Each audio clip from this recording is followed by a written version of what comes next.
quiero presentarles un trabajo que presentaron en años anteriores.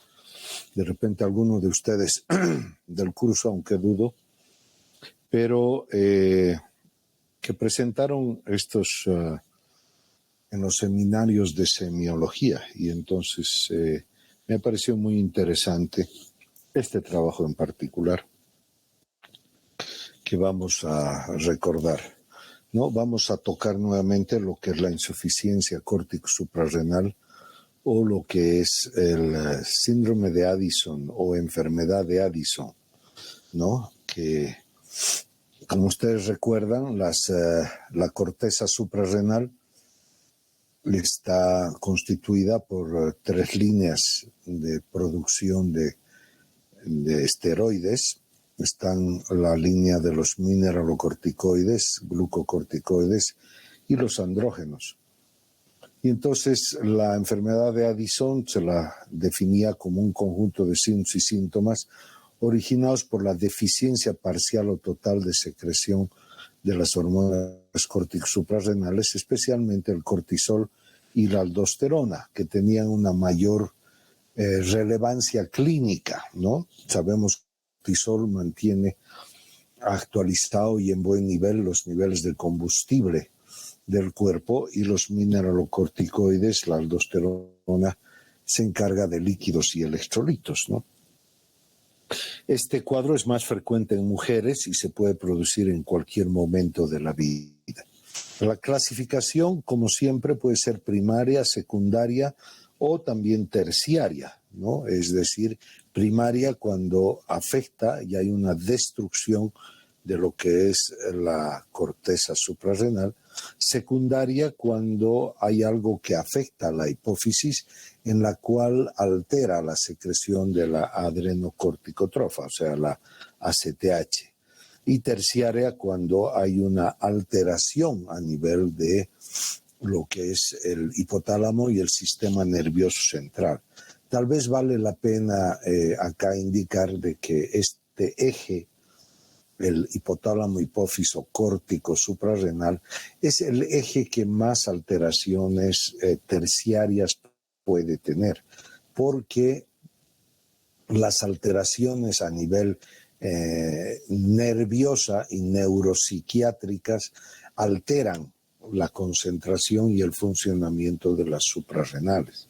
Entonces, esta cuestión de que a la alteración de la secreción de la CRH, ya sea hacia mucho, hacia hiperfunción o hacia poco, a la hipofunción, altera el eje hipotálamo hipófiso córtico suprarrenal y, por ejemplo, se tiene que los estados psicóticos están diagnosticados a través de la determinación del cortisol plasmático.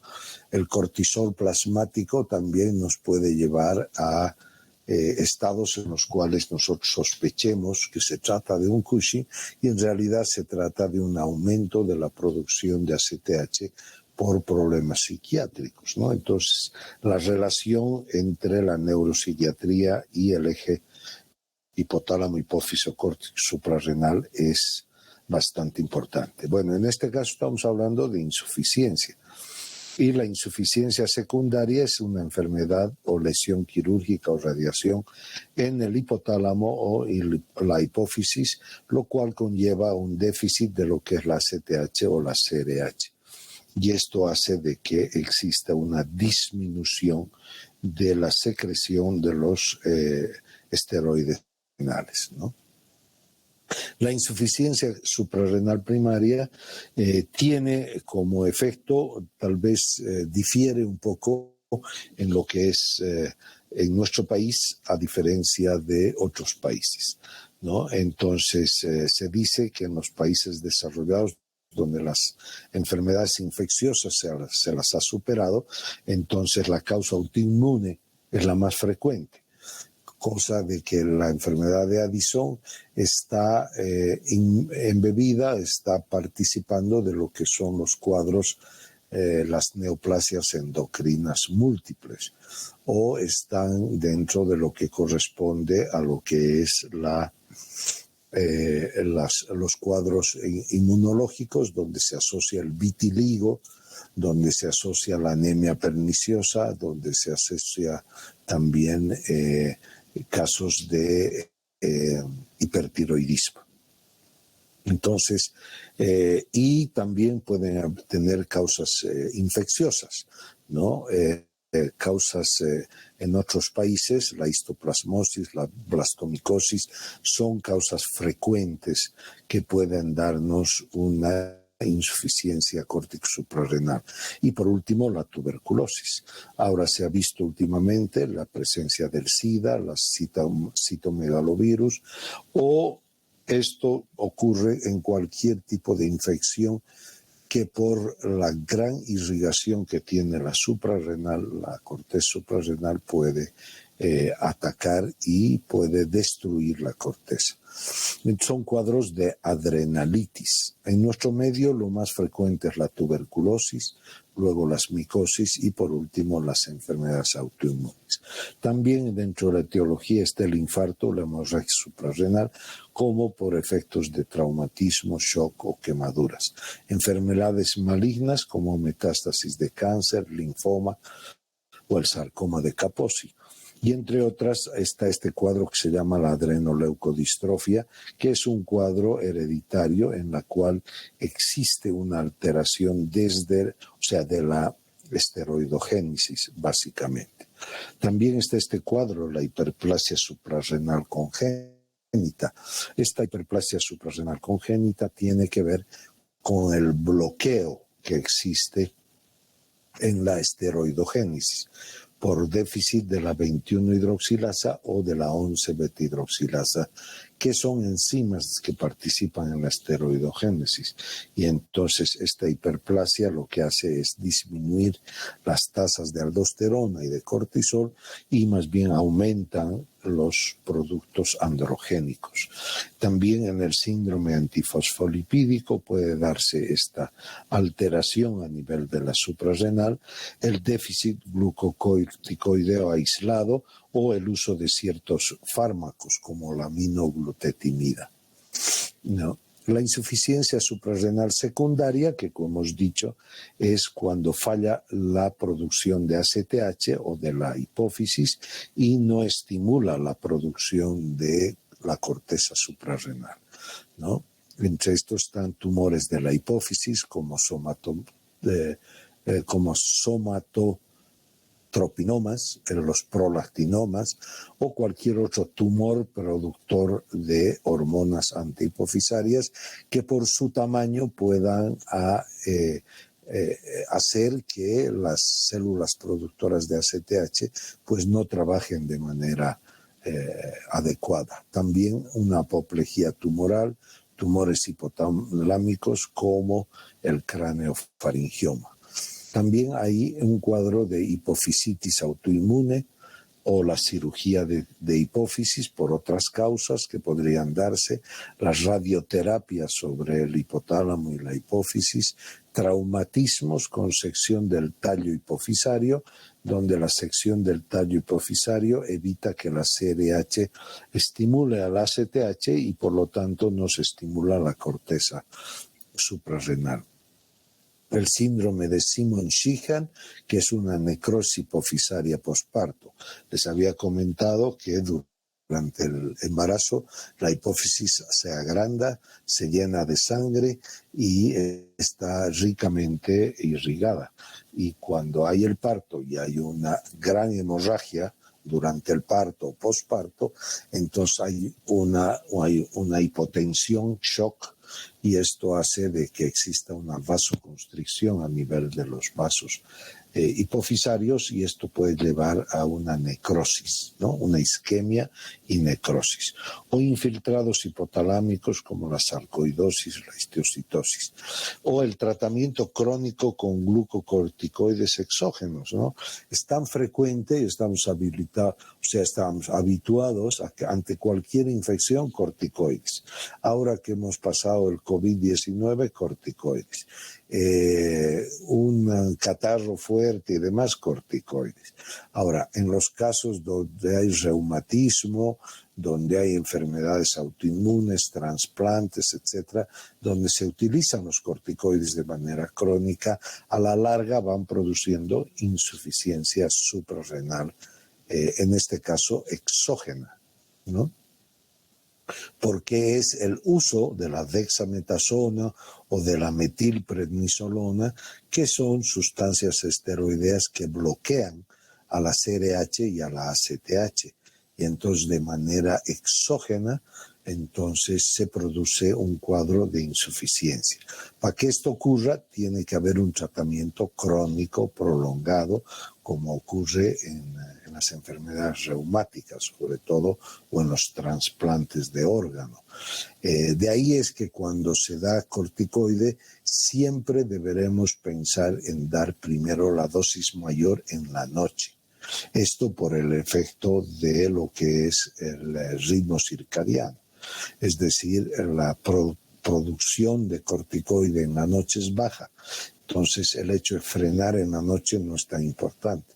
En cambio, dejar que en la mañana, en el día, pues el cuerpo estimule la producción de cortisol, ¿no? Bien, entre la fisiopatología tenemos que en los cuadros primarios hay una destrucción de las capas de la corteza, ¿no? Uno tiene que destruirse más del 90% de la corteza para que realmente haya un cuadro de insuficiencia córtico-suprarrenal. Con esto hay una disminución de los glucocorticoides, de los mineralocorticoides y de los andrógenos.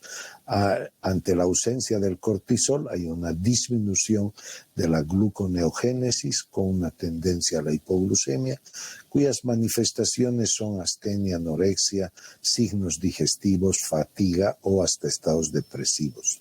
Cuando la ACTH, por ausencia del cortisol, ausencia de la retroalimentación negativa, la CTH sube, sabemos que la hormona estimulante de los melanocitos, o sea, la MSH, es parte de la molécula de ACTH. Por lo tanto, se eleva también la MSH y el resultado es una hiperpigmentación. Esta hiperpigmentación, que es resultado de la insuficiencia suprarrenal primaria, se da en los lugares expuestos y en los lugares de traumatismo. Eso quiere decir que en la boca, por ejemplo, la hiperpigmentación se da en el borde de la lengua, que está en contacto con los dientes, en los carrillos y en las partes expuestas hay un oscurecimiento de la piel en el cuello, también hay un oscurecimiento en los brazos y sobre todo en los pliegues del codo, de las axilas. También hay un oscurecimiento en toda cicatriz del cuerpo, ¿no? Todos aquellos lugares donde la acción de la MSH es mayor. Cuando hay falla de los mineralocorticoides, hay una disminución o ausencia de la aldosterona, con una pérdida urinaria de sodio, cloro, agua, con retención de potasio, ¿no? Hay una disminución del gasto cardíaco, con una hipotensión arterial, deshidratación y un desequilibrio hidroelectrolítico que se caracteriza por hiponatremia e hiperpotasemia. Cuando faltan los andrógenos suprarrenales, fundamentalmente hay una disminución de la dehidroepiandrosterona y de la androstendiona, y en la mujer entonces hay una caída del vello axilar y púbico. En el varón no se da esto porque el testículo es el que produce los andrógenos de manera más importante. Entonces tenemos como manifestaciones clínicas falta de energía, debilidad, náuseas, vómitos, constipación. Y esto se da por problemas que se producen como de una acidosis metabólica. Y entonces hay dolores como cramps, que son como si fueran espasmos vasculares que se pueden producir. Hay una pérdida de peso y falta de apetito. Esto es bien importante porque no hay un addisoniano gordo. Un addisoniano crónico siempre será delgado, ¿no? Hay dolor en los músculos, hay mialgias y en las articulaciones, hay una tendencia a la melancolía o a la depresión, hay problemas con la memoria, la concentración, la atención, hay una hipotensión arterial, hay preferencia por la comida salada y hay una pigmentación oscura de la piel y membranas mucosas también, ¿no? Hay mareos, puede haber hipotonía muscular. En la mujer hay una hipomenorrea o amenorrea o una disfunción eréctil en el varón. El vello pubiano y axilar están disminuidos, pero esto es en la mujer. La aparición de vitiligo como parte de la enfermedad autoinmune. Existe un bocio difuso porque hay tendencia hacia los nódulos tiroideos y hay signos francos de deshidratación y palidez de la piel. Entonces, estos pacientes, cuando el cuadro es muy importante, pueden sufrir estados de shock hipovolémico y con baja de la presión arterial de manera importante. Algunos ejemplos de la hiperpigmentación, acá tenemos en las encías, en las manos, en las líneas de las manos, en la línea del codo, tenemos ejemplos de vitiligo también, o más vitiligo acá y más hiperpigmentación. Recuerden que la hiperpigmentación se da solo en los de de insuficiencia suprarrenal primaria. ¿Qué exámenes complementarios deberemos pedir para el diagnóstico? El programa, donde vamos a ver un aumento de lo que es los eosinófilos.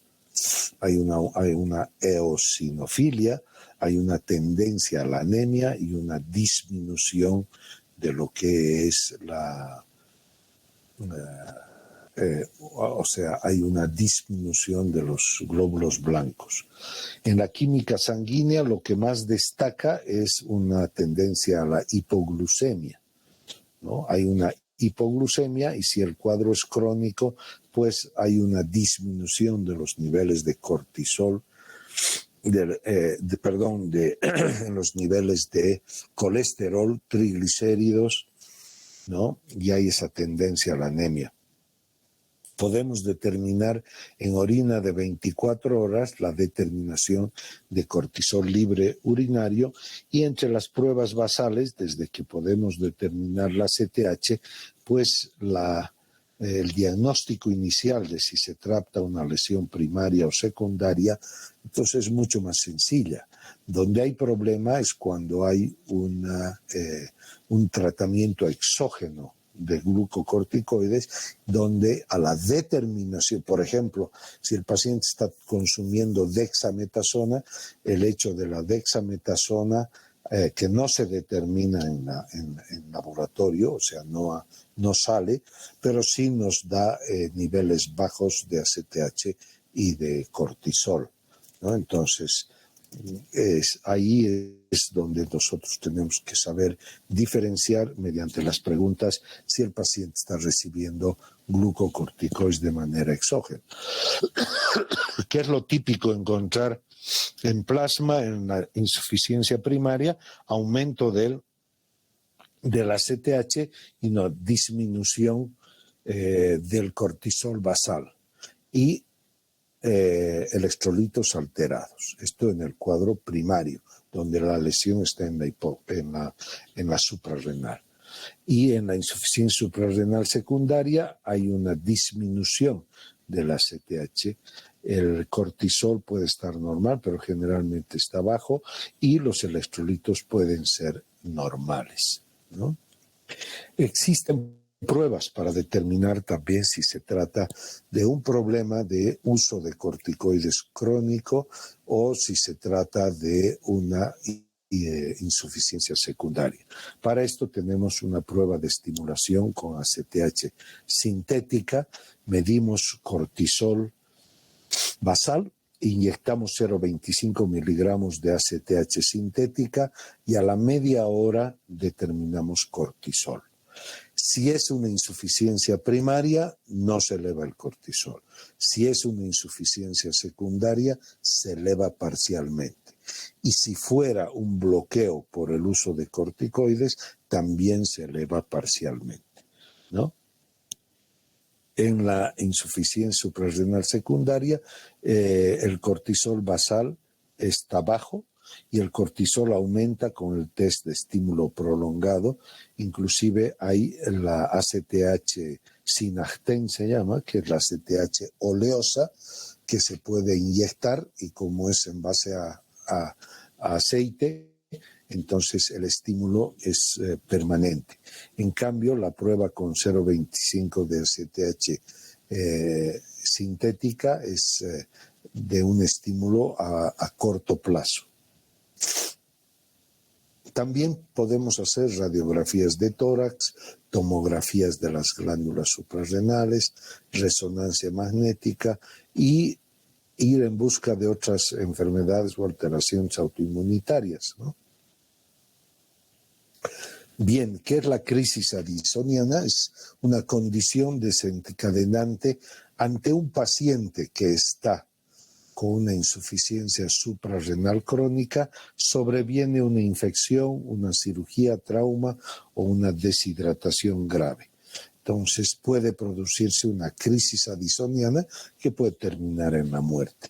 Son alteración del estado general, hay una postración, náuseas, vómitos, hipotensión marcada, signos de depresión sanguínea y puede llegar a un shock hipovolémico y la muerte, ¿no? Bien, hasta acá hemos revisado un poquito de lo que es la insuficiencia suprarrenal, la insuficiencia córtico-suprarrenal. El tratamiento se lo hace en base al uso de glucocorticoides de manera crónica. El medicamento de uso de preferencia es la hidrocortisona, que no tenemos en nuestro medio, hay de contrabando en Santa Cruz, pero la hidrocortisona inyectable que nosotros tenemos no nos sirve mucho, tiene que ser en tabletas. Y en tabletas hay tabletas de 20 miligramos y de 10 miligramos. En Argentina hay de 10, en Chile hay de 20, y la dosis que se debe dar debe ser una dosis en la cual estamos hablando de la insuficiencia primaria. La dosis que hay que dar es una dosis que remede el ritmo circadiano. ¿Qué quiere decir eso? Que la mayor dosis hay que dar en la mañana, una menor dosis a media tarde, ¿no? Ya en la noche muchas veces no se da ya nada. La dosis habitual es de 30 miligramos diarios, dando 20 miligramos en la mañana o dando 10 miligramos a media tarde. Ahora, si no contamos con la hidrocortisona, podemos utilizar la prednisona. Y la prednisona, su bioequivalencia es de 5 miligramos a 20 miligramos de hidrocortisona. Entonces podríamos dar una tableta de prednisona en la mañana y media tableta a media tarde, ¿no? Eso es ahí. Cuando existe falla de mineralocorticoides, además, entonces hay que tomar en cuenta que la hidrocortisona tiene acción mineralocorticoide también, entonces muchas veces no es necesario dar. En cambio, en casos de que sí se necesita porque hay un desequilibrio hidroelectrolítico, etc., entonces podemos añadir la fludrocortisona, que es un mineralocorticoide, ¿no? Que se da una tableta al día. En todo el mundo solo hay un tipo de tableta, que es la fludrocortisona. Esta Florinef se llama, es un nombre de farmacéutico, y se da una tabletita al día. Con esto nosotros botamos potasio y retenemos sodio y agua, ¿no? Eso es importante. El tratamiento también tendrá que incluir un tratamiento tratamiento de la causa de la insuficiencia suprarrenal primaria. En los casos de insuficiencia suprarrenal secundaria, entonces hay que ir a la causa que está produciendo o que está provocando a nivel hipofisario. Presencia de tumores infiltrados, si se trata del síndrome de Simon-Sheehan, no solamente habrá que reponer el cortisol, sino también habrá que reponer la hormona tiroidea y, si se necesita, las gonadotrofinas. Entonces, yo creo que eso ya amerita un estudio de la especialidad, y simplemente para mencionarles a ustedes cómo debe hacerse. En el diagnóstico hay que pensar y descartar. O sea, el médico general llega a establecer si se trata de, primero, una insuficiencia córtico suprarrenal, y segundo, que sea primaria, secundaria o a veces terciaria. Es más complicado de poder ver. Muy bien, con eso terminaríamos lo que es, vamos a hablar un poquito sobre lo que es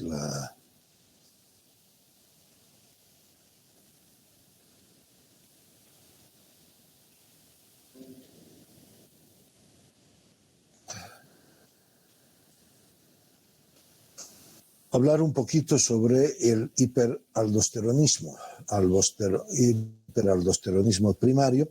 Como concepto diremos que se trata de un síndrome caracterizado por la hiperproducción autónoma o semiautónoma de aldosterona por la corteza suprarrenal, cuyas manifestaciones clínicas son básicamente de hipertensión e hipopotasemia. Las manifestaciones bioquímicas: la aldosterona está elevada, el potasio bajo, y existe una actividad de la renina plasmática suprimida. La actividad de renina plasmática se la puede dosificar. Entonces, si nosotros sospechamos de un síndrome de Kohn, que se llama, que es un hiperaldosteronismo primario, entonces vamos a encontrar aldosterona alta, potasio bajo y actividad de renina plasmática disminuida. La hipertensión secundaria al hiperaldosteronismo se produce por efectos aún mantenidos, aunque no sean concentraciones muy altas. La reabsorción de sodio lleva a una expansión del volumen plasmático. Por mecanismos de autorregulación se produce una hipertonía vascular, o sea, que lleva a la hipertensión. La pérdida de potasio por el riñón lleva a una hipopotasemia intracelular, ¿no? El catión hidrógeno, el hidrógeno, entra en la célula y se produce o se va dando y se va llegando a la alcálisis metabólica hipopotasémica o hiperclorémica. En casos crónicos se añade la intolerancia a la glucosa, ya que estas alteraciones producen una dificultad de lo que es la producción de insulina, ¿no?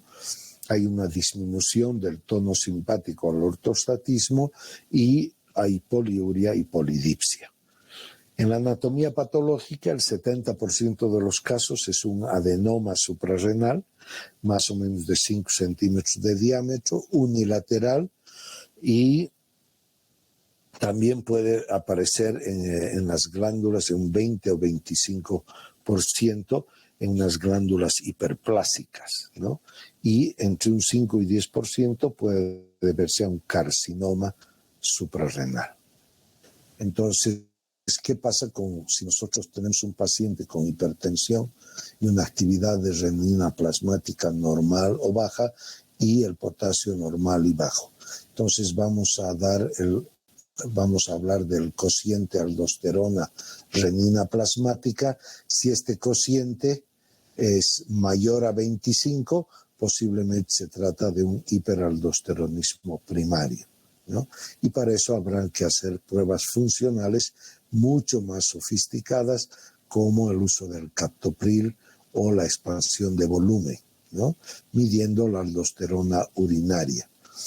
En cambio, si este cociente aldosterona, actividad de renina plasmática, es baja, menor a 25, entonces esta crisis o esta hipertensión se deberá a una hipertensión esencial. Entonces tenemos nosotros que la clasificación del hiperaldosteronismo primario puede ser por un adenoma productor de aldosterona, que puede ser autónomo o sensible a la renina, ¿no? Puede darse en casos de hiperplasia adrenocortical, como un hiperaldosteronismo idiopático o una hiperplasia suprarrenal primaria. El hiperaldosteronismo primario supresible con dexametasona, ¿no? Y el carcinoma suprarrenal también puede darse, o tumores ectópicos productores de aldosterona.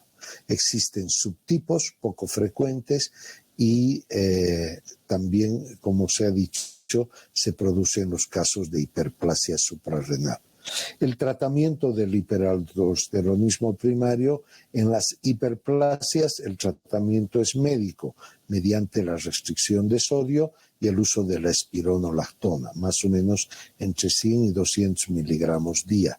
La recuperación es bastante rápida y se pueden asociar bloqueadores de canales de calcio y tiazidas. Los efectos secundarios pueden haber metrorragias disfuncionales en la mujer, una displasia mamaria, ginecomastia e impotencia en el varón.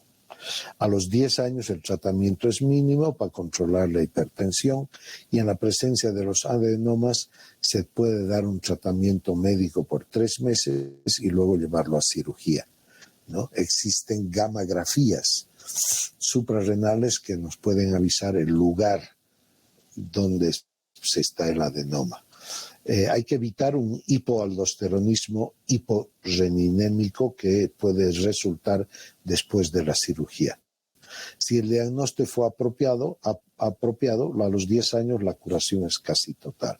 En algunos pacientes la hipertensión vuelve sin presentar datos de hipopotasemia y se diagnostica como si fuera un cuadro de hipertensión esencial, ¿no?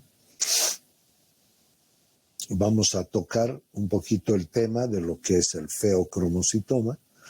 Entonces pasamos un poco a hablar de las alteraciones de la médula suprarrenal, ¿no? El feocromocitoma es una causa infrecuente de hipertensión secundaria, menos del 0,1%, es de alto riesgo y mortalidad muy alta, con cuidados durante los estudios diagnósticos. 2 pacientes, en la frecuencia más o menos se presenta en 2 personas por millón de habitantes.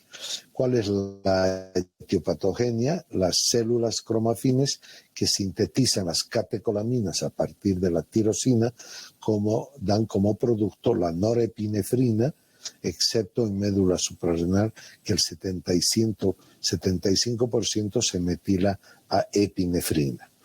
La gravedad de los síntomas tiene relación con el tamaño del tumor, del feocromocitoma. Depende si el tumor secreta hormonas de manera continua o episódica. Depende si tiene receptores adrenérgicos sensibles o no. La norepinefrina causa vasoconstricción, hipertensión diastólica y palidez. La epinefrina tiene un efecto inotrópico y cronotrópico con taquicardia e hipertensión sistólica. Además, puede haber efectos de vasodilatación con lo que baja la presión diastólica y puede llevar a estados de shock. Esta secreción de estas catecolaminas dan un cambio de carácter, agresividad, irritabilidad, angustia, sudoración, temblor muscular fino, piloerección. Son sustancias que llevan hacia un hipermetabolismo donde se pierde peso y son pacientes estreñidos. El electrocardiograma, hay datos de isquemia, hay hiperglucemia, hipopotasemia y el hematocrito elevado por estados de deshidratación. La dopamina tiene efectos vasodilatadores, ¿no?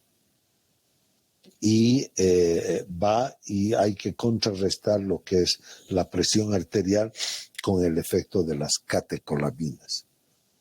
El cuadro clínico en el feocromocitoma se caracteriza por la hipertensión arterial. Es característica en un 88% de los casos, con cefalea, sudoración, alteración del carácter, palpitaciones, baja de peso, intolerancia al calor, angor pectoris o dolor abdominal. También hay hiperglucemia y policitemia. Y hay alteraciones del electrocardiograma por la presencia de una hipopotasemia. Entonces, nosotros debemos revisar que la característica de esto del feocromocitoma se presenta como cefalea, palidez y la baja de peso, ¿no?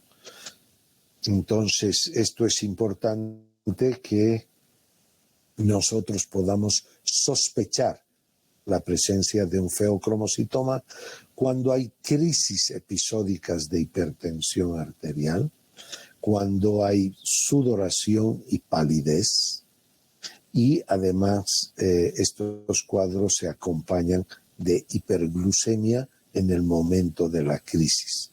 De ahí es que se utilizan los glucómetros, que es bueno que el paciente tenga uno cuando tenga las crisis de hipertensión. Entonces se determina la glucemia, que estará alta, a diferencia del resto del día, que cuando no haya crisis la glucemia pues no se eleva, ¿no? En un 20% de feocromocitoma los pacientes no tienen hipertensión arterial. Existen subtipos o modalidades en las cuales hay una hiperadrenergia estable o puede ser paroxística, hay una hipertensión paroxística o inducida por algún trauma o por algún efecto, digamos, algún procedimiento que sufra el paciente. Hay respuestas hipertensivas inducidas por el propanolol, la reserpina o la guanetidina, ¿no? Que son pruebas que se las hace en terapia intensiva con mucho control. Entonces nosotros en el diagnóstico podemos ver, uno, las crisis, si son crisis estables, o sea, quiere decir que son cuasi permanentes, o si son paroxísticas, si la hipertensión es paroxística o inducida por algún procedimiento, y lo sometemos al paciente a pruebas de hipertensión inducida por distintos medicamentos. También puede haber crisis de hipertensión refractarias a un tratamiento bien llevado. Hay enfermedades asociadas al feocromocitoma, ¿no? Como síndromes mucocutáneos o también el síndrome de von Recklinghausen, que es una neurofibromatosis con manchas café con leche en la piel. También está el síndrome de von Hippel-Lindau, que es por herencia autosómica dominante, donde podemos tener angiomas capilares, un hemangioblastoma cerebeloso. El síndrome de Werner, que es parte de una neoplasia endocrino múltiple tipo 1, que presenta adenoma hipofisario, presenta adenomas pancreáticos, lesiones o adenomas paratiroideos, ¿no? También puede estar presente un síndrome carcinoide del tracto intestinal. Y por último, el síndrome de Sippel, que es parte de lo que es la neoplasia endocrina múltiple tipo 2, que se acompaña de cáncer medular de tiroides, adenoma paratiroideo y adenomas suprarrenales. Como ven, el feocromocitoma es un cuadro muy raro, sin embargo se acompaña en estos síndromes que también son relativamente raros, ¿no? El cuadro clínico se da con una incidencia familiar del 6%, es generalmente bilateral en jóvenes, en un 40% se acompañan a tumores endocrinos, ¿no? La localización del feocromocitoma, si no es en la médula suprarrenal, la localización es a lo largo de la columna vertebral y en un 90% son abdominales. La glándula suprarrenal derecha es la que más frecuentemente lleva el feocromocitoma y en un 10% son malignos. El diagnóstico nos dará con la determinación de catecolaminas plasmáticas y urinarias. Dentro de estas nosotros tenemos la determinación de catecolaminas plasmáticas, la norepinefrina, la epinefrina, las catecolaminas urinarias, la determinación del ácido vanilvandélico y también, algo más complicado, las normetanefrinas y metanefrinas urinarias, ¿no? Entonces, la determinación de estos compuestos, ya sea de manera basal o generalmente recolectados en orina de 24 horas, nos dan entonces, acá están unos valores de referencia, la posibilidad de que sospechemos la existencia de un feocromocitoma. Bueno, pues el diagnóstico diferencial es amplio, de causas cardiovasculares, causas psiconeurológicas, causas endocrinológicas y misceláneas, ¿no? Entonces, hay unos cuadros que debemos hacer el diagnóstico diferencial del feocromocitoma. Entre las pruebas funcionales en el diagnóstico está la determinación o el procedimiento de medir catecolaminas plasmáticas que pueden estar frenadas con el uso del catapresán, la clomidina, ¿no? Que se da 0,3 miligramos por vía oral 3 horas antes, ¿no? Y tenemos que tener una franca reducción de las catecolaminas plasmáticas. O pruebas de estimulación con glucagón. Y todas estas pruebas se las debe hacer en centros especializados y en terapia intensiva, ¿no? O también el uso de antagonistas de la fentolamina o la regitina, ¿no? También el uso del nifedipino de 10 miligramos, la doxacicina y la fenoxibenzamina. Estas son pruebas de estímulo o de pruebas de frenación que nosotros debemos hacer. A nivel de la imagenología, para encontrar dónde se encuentra el tumor, el feocromocitoma, pues no es fácil de hallarlo, ¿no? Y así tenemos que la tomografía tiene una sensibilidad de un 98% y una especificidad de un 70%. La resonancia magnética tiene una sensibilidad del 100% y una especificidad del 67%, ¿no? Y estas pruebas de gammagrafía, ¿no? Gammagrafía tienen una sensibilidad menor y una especificidad, eso sí, mucho más alta, ¿no? De un 100%. El tratamiento entonces es la cirugía, donde se tiene muchos cuidados que hay que llevar. Esto es recurso del especialista y debemos nosotros hacer un seguimiento inmediato de la cirugía, porque una vez que se extirpa el tumor, debemos nosotros rehidratar al paciente y evitar que caiga en un estado de shock, ¿no? Esos son los cuidados más importantes en el seguimiento postoperatorio, ¿no? Y el tratamiento preoperatorio y intraoperatorio pues también tiene una serie de condiciones y situaciones que deben darse. Muy bien, hasta ahí llegaríamos. Con esto concluiríamos lo que es la parte suprarrenal. Mañana vamos a hablar de lípidos y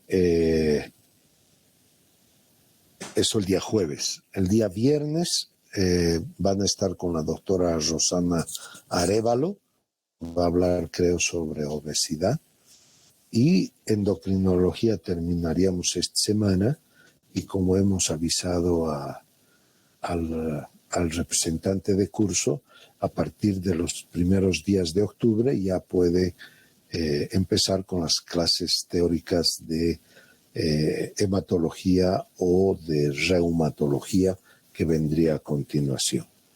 Muy bien, quiero agradecerles entonces y mañana nos veríamos en la última clase conmigo, que vamos a hablar de lípidos, de los problemas de las dislipidemias. ¿Ya? Muy bien, muchísimas gracias y hasta luego. Hasta luego. Buenas noches, doctor. Hasta luego, doctor.